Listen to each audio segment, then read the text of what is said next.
Hello everyone, welcome to Beskar Bricks, and here I have a very vintage set here, a vintage Star Wars set. It's one of my two sets from the year 2000, and it is set 7104, Desert Skiff. Now this was, of course, in 2000, so it was only the second year of the LEGO Star Wars line, just a year after it was established.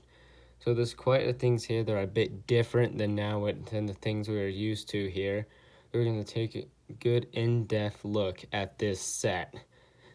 It is one of 4 desert skiffs. 3 of them were standalone sets. The second desert skiff ever was with the Jabba sail barge set from 2006. I do have that set, maybe I'll be reviewing it at some point. But until then, I hope you enjoy this set on this review on a very old set and a look back in time on the LEGO Star Wars line.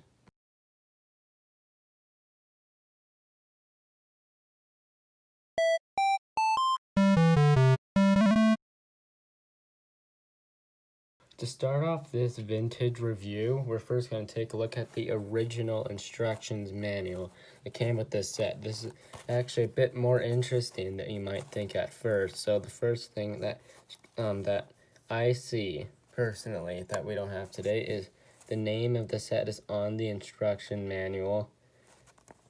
And I didn't know the Desert Skiff is trademarked. I hope I don't get taken down for that. But of course, it shows the old box art. I've always liked that original art style right there.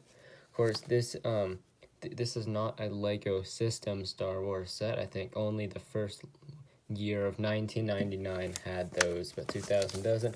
On the back, there shows an alternate build, but the first picture here shows Luke and Han Solo taking apart their desert skiff and turning it into this cool little speeder. I actually like the look of it quite a bit, considering this came out in 2000. I like it a lot. Now, looking into the instruction manual, there's a couple of things notable here. First thing is the art style here. Now, as you can probably see, it's quite a bit different, especially if you look at the minifigs here. The art style is a little bit more cartoonish. The dimensions of the characters seem slightly off. They almost seem a little bit more chubby-ish. It also even shows the names of the characters under there. And there are some stars in the background. But the thing that I like the most is that at the top of the instruction manual, maybe a little bit hard to see there, but you can see a couple of pictures throughout of the scene that it is trying to replicate. Hard to see there, very small, but I actually really like that. It gives kids that may not have seen the movie or maybe unfamiliar with what it is trying to represent get a better idea of what they are building. So it's pretty basic instruction manual. I do enjoy the detail, though, that they put into it. There's no advertisement on the back, just that. So now, an even bigger treat for me, I have the original box. I was very lucky. I had this set for quite a while, but I bought it for about $20. In the box, everything was still in the original bags. The owner have opened the box. It is a little bit beat up, so it's not opened in the way that I usually do. I usually get a knife and cut along it so the box stays in really nice condition. This does have a little bit of bends, but for the price that I got it at, I'm extremely happy with its condition. So the front of the box is shows all the information. It's 6 to 10. So apparently I'm too old for this set, but the set is also too old for me. So who cares about that? So it says some of the set information. Note, see the name is down there instead of up there. They also use a different font for everything, which is kind of cool. And from information on the back, interestingly, there's actually this tag that says it's bought for $6. It's gone up in price quite a bit. You can see the owner have opened it up, but I have reclosed it. Same art on the back of the instruction manual. Here at the box, you just see a little bit of information. And there's the 2 minifigs in all of their vintage glory. So now we're going to take a quick look at the build here. Of course, this is one of 4 desert skiffs, I believe, and here it is. This is the original desert skiff. the first one that they have ever made. There's a couple of pretty notable things about this, but we're going to start off from the bottom, actually. See, there are no transparent pieces down here, just a tan color, I guess to represent sand. Looks alright. It doesn't look awful on display. I think it's... So notice that random blue piece there. I don't know why that they put that there.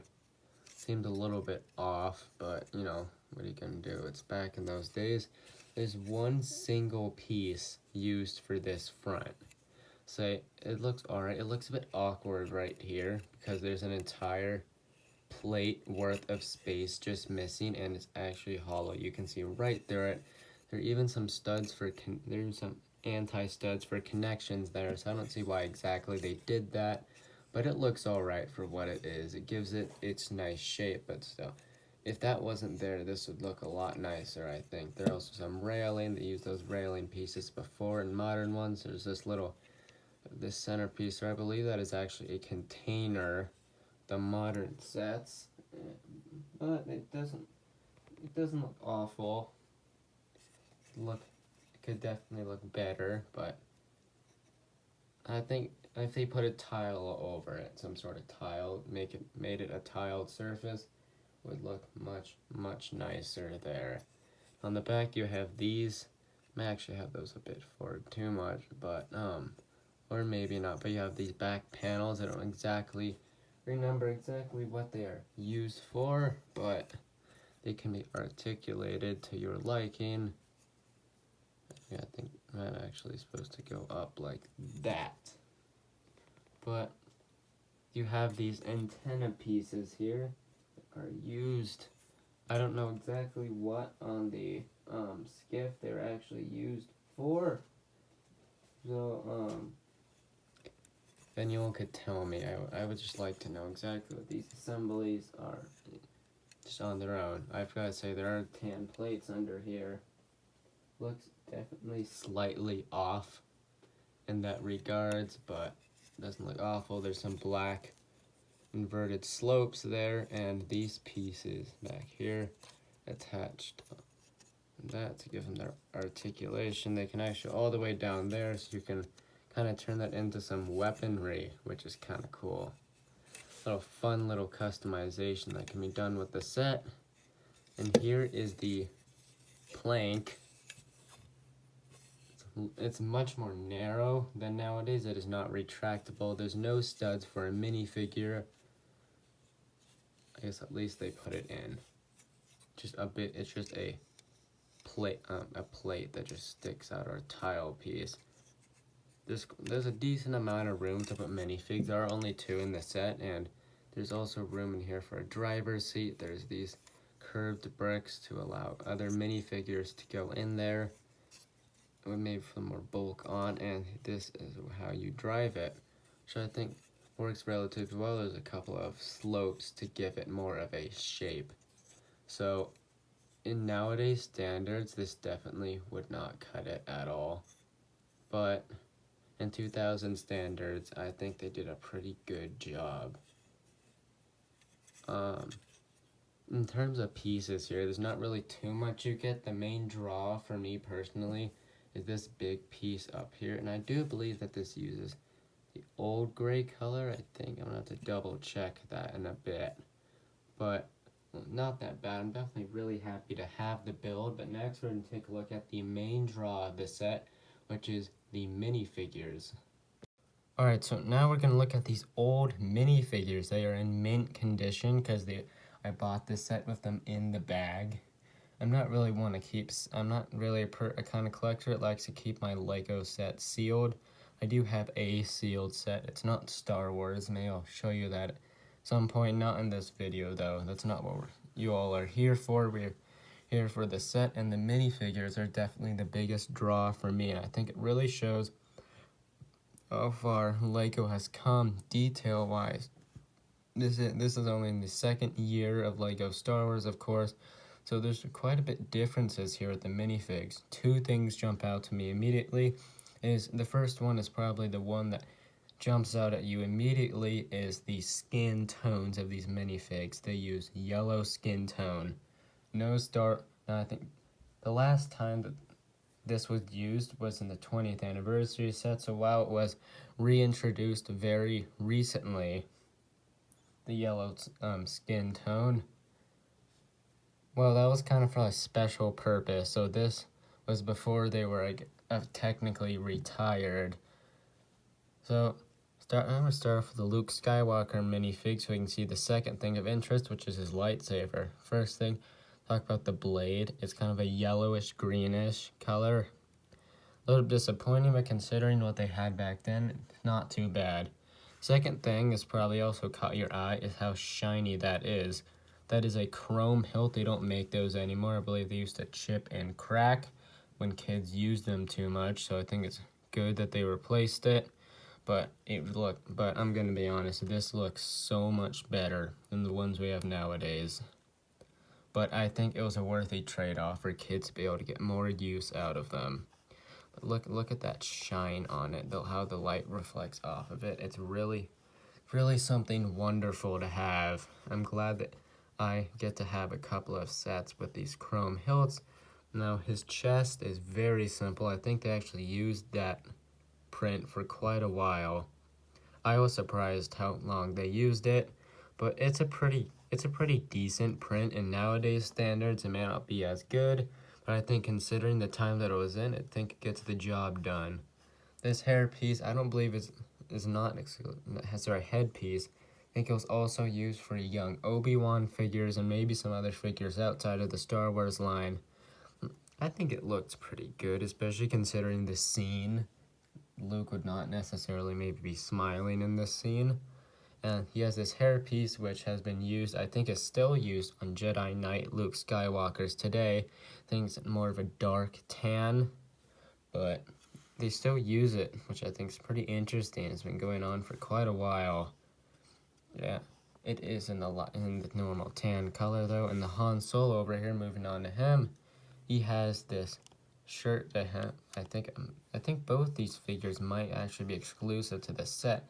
He might not be, but I'm fairly certain he is. I'm like 90% certain he is, but only because of the yellow skin tone. Now, see, there's a little bit of yellow skin on the shirt, and of course on his face and his hands, which is nice. I believe he's using the old brown, and I think this set uses the old brown. So he has that for his legs, which are brown, I think is relatively accurate to the scene, and his hairpiece. Now, Han Solo in this scene did not have a very detailed clothing setup. The only thing I would have asked here is a little bit of wrinkles, but considering this was in 2000, I think this is a pretty good minifigure for that time. Oh, he probably wasn't smiling in the scene. I think it helps portrays the personality of Han Solo, which is nice.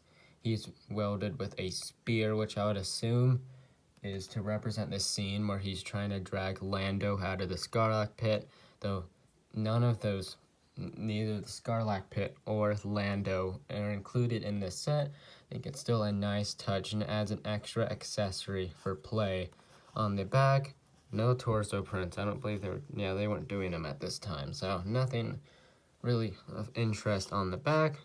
But I am super happy to have these minifigures in my collection. That was one of the first truly really vintage sets I've gotten my hands on. I have acquired quite a couple more since, but I'm very pleased to have these two minifigures. Alright, so now we're done with the review section of this video. We're going to go on for a quick conclusion on this set. So overall, I am, of course, as you might have noticed, I'm super pleased to have this in my collection. It's a nice, really look back in time at LEGO Star Wars as a line.